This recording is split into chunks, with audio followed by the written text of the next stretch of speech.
How to build a winning brand. Before we get to that, I think it would be interesting to know how I got to that.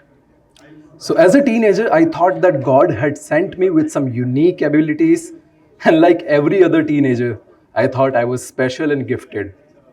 And whenever you start to think that about yourself, it's nothing but you trying to become an artist who thinks he deserves fame and recognition.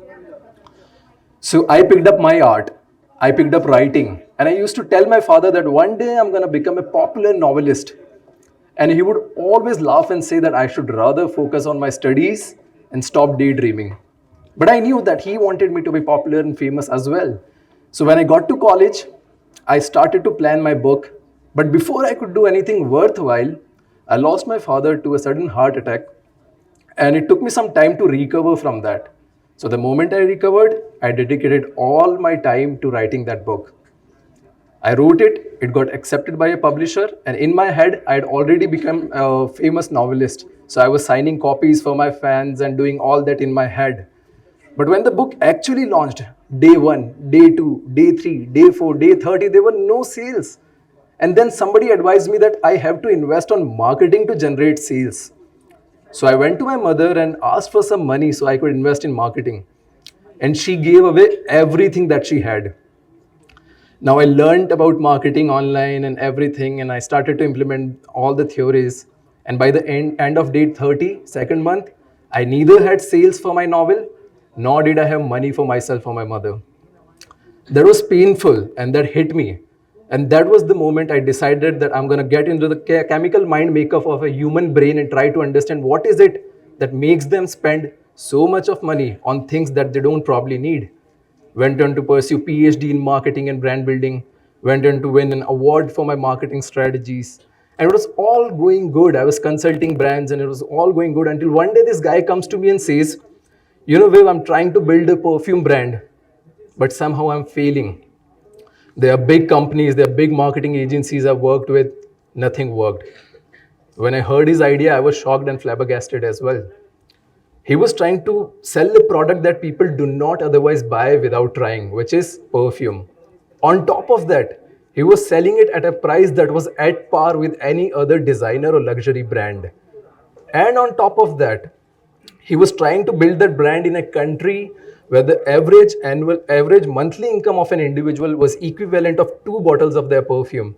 And on top of that, he didn't have any money to invest because he had already burnt his hands. It would have failed, right? Right? Wrong.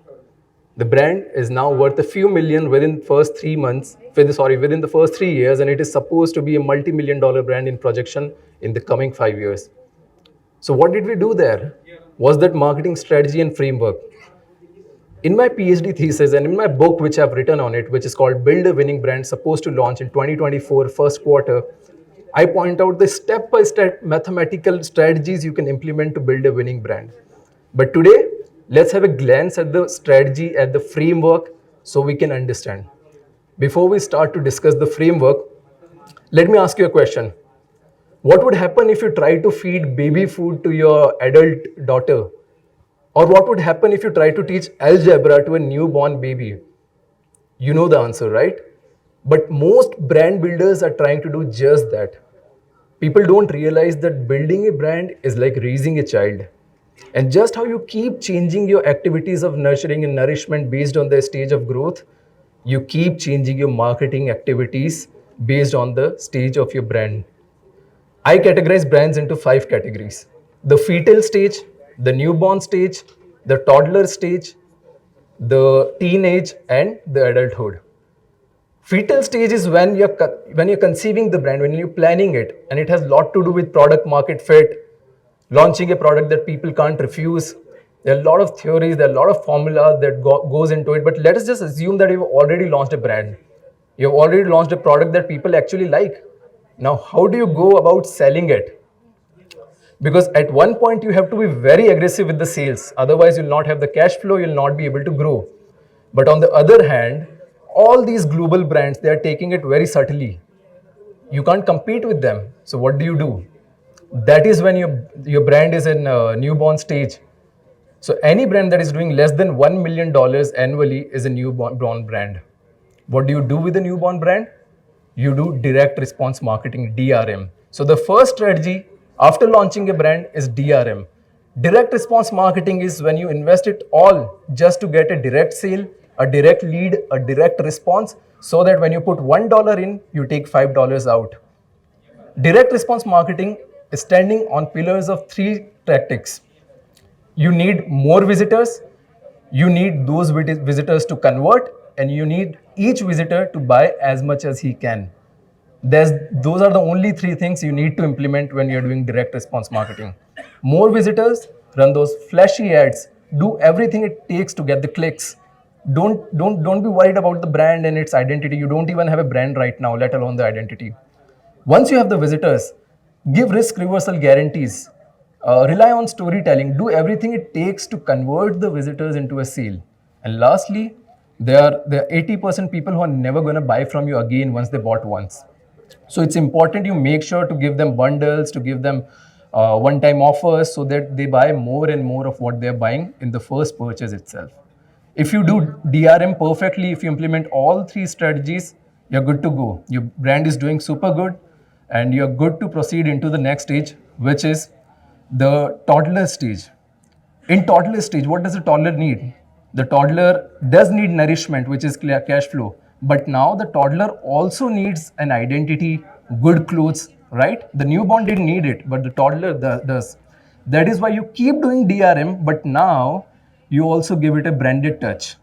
You make sure your creatives are high quality. You make sure your brand values are visible there. You make sure your colors, your story, everything is just right.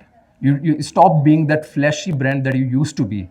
And once you implement that, you attract a new set of audience to your brand. And that is how you move to the toddler stage. Now, how do you proceed? The next stage, as soon as you're doing somewhere around $4 to $5 million a year, you'll feel saturation there, because that is when your brand is demanding to go into the teenage stage. Now, teenagers, they want their own identity. They want to speak for themselves. They want to connect with people's emotions and make their own growth.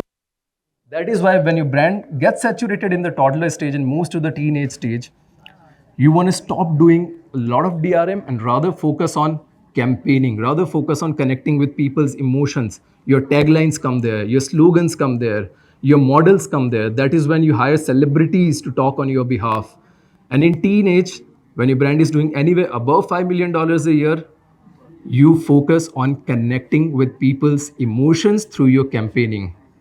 And just when you surpass the teenage and you want to become a household brand, the global brand, you move to the last stage, which is adulthood. Now, there's something very funny about adulthood. You don't get to choose your own identity, as in, it doesn't matter what you are saying about yourself. What matters is what others are talking about you.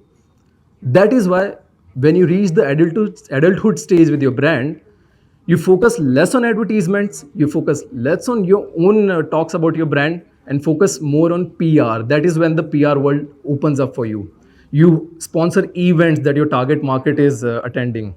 You go on to host events. You connect with media articles. You connect with media to spread word about you. You do mega collaboration with influencers to talk on your behalf, because in adulthood, it's who we are is defined by what others are saying about us. And if you implement each marketing strategy based on where your brand is right now, you will surely build a winning brand. This was a small glimpse into what it takes from 0 to 1, 1 to 10, and 10 to 100 in terms of marketing strategies towards building a winning brand. Each mathematical and tactical application of everything I've discussed right now will soon get published in Build a Winning Brand, supposed to launch in 2024 first quarter. Thank you so much.